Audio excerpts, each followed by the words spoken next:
welcome to my channel. I'm going to discuss a very important concept, which is the difference between the plants and animal cells. Plants. Plants do have a cell wall. Animals don't have a cell wall. Plants do have a chloroplast.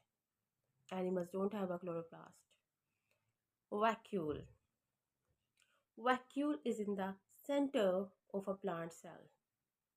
But in animal cells, vacuole is irregularly placed in the cell and it is small in size. Starch. Starch is a chief storage structure in plants. But in animals, glycogen is the chief form of carbohydrate or polysaccharide.